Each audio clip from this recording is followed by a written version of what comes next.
This video is to show you how to use my outline enhancement material in Unreal Engine.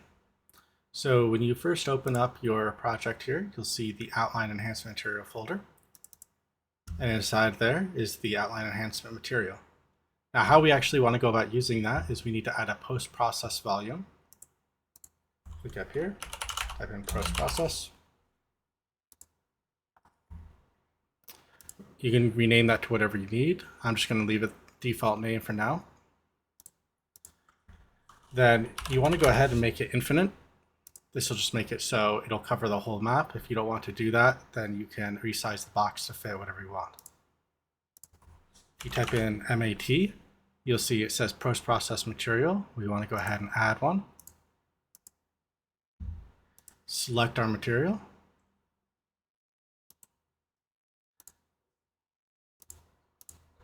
And there you go. Now you'll see we have that black edge, that outline around all of our assets. Gives it kind of a comic book look.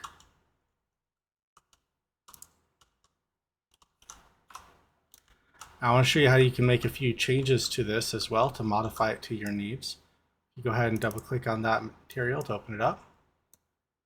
I notated this all to make it a little bit easier for you to use. If you want to increase the edge thickness, you just go down to here. And let's change that to a 3. We're going to click apply and save that. Now you'll see everything has much thicker borders around it. Kind of gives it more of like an ink blotch type of look, which you may want for your game. Another change that we can make to that, if we open it back up, we're going to change this back to 1 because I like the thinner lines personally.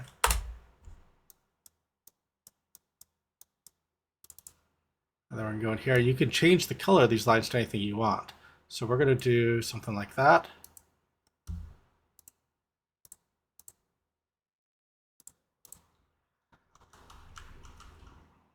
Now everything has a little bit more of a cyber feel to it. So if you're making something like some Tron type game or some kind of cyber type game, you could use this, use it whatever color you want.